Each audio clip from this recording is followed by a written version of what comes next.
Welcome back to Charlie Talks Global, where today we're diving into the vibrant cultures that make our world so fascinating.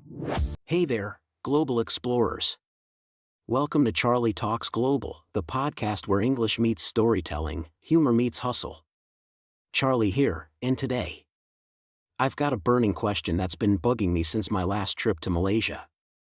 Picture this, I'm sitting in this amazing local restaurant, chopsticks in one hand, fork in the other, looking like I'm about to conduct an orchestra, when suddenly, everyone around me makes eating gestures with hands, going full caveman mode. But wait. Before you think, Charlie, have these people never heard of spoons? Let me tell you the absolutely fascinating story behind why millions of Southeast Asians have mastered the ancient art of hand-to-mouth cuisine. Charlie sits down as if at a dinner table, so there I was, visiting my friend's city in Indonesia. She invites me for nasi gudeg, that's jackfruit curry for you non-Indonesian speakers, and I'm fumbling around looking for a fork like a lost tourist. City just laughs and says, "Charlie, you eat with your hands." I'm thinking, lady, I haven't eaten with my hands since I was 5 and got spaghetti sauce all over my mom's white couch. But City explains, your hands are the most natural utensils you'll ever have. They're always the perfect temperature, they never need washing before use. Well, okay, they do, and they come with built-in portion control. Turns out, there's actual science behind this. In many Southeast Asian cultures, eating with your hands isn't just tradition, it's practically a superpower. The nerve endings in your fingertips can actually sense the temperature and texture of food before it hits your mouth. It's like having a built-in food safety system. Your smartphone wishes it was this smart. And here's where it gets really interesting. In Hindu and Islamic traditions, which influence much of Southeast Asia, eating with your hands is considered more hygienic than using utensils that multiple people have used. I mean, when was the last time you shared your hands with a stranger? Exactly. But here's my favorite part, and this is where I felt like a complete amateur. There's actually a proper technique. You use only your right hand, the left hand is considered unclean in many cultures, and you only use your fingertips, not your whole palm. I, meanwhile, looked like I was making mud pies, getting rice all the way up to my wrists.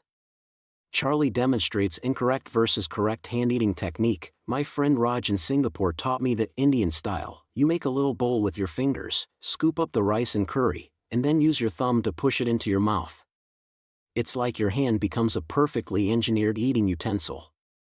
Meanwhile, I'm over here looking like I'm trying to juggle hot coals. And don't even get me started on eating fish curry with your hands. That's like advanced level stuff right there. You've got to deb-one the fish, mix it with rice, all while keeping your palm clean. It's basically eating and performing surgery at the same time. But you know what the most beautiful part is? When families eat together like this, there's something incredibly intimate and connected about it. You're literally in touch with your food, pun intended. You can feel if the rice is the right consistency, if the curry is too hot, if the fish is perfectly flaky. It's like having a direct conversation with your meal. Compare that to me, stabbing my food with a metal stick like I'm conducting some kind of culinary interrogation. Tell me your secrets, chicken curry. What spices are you hiding? And here's something that blew my mind. In many Southeast Asian cultures, sharing food eaten by hand is a sign of ultimate trust and love. Parents feed their children by hand, showing care and affection.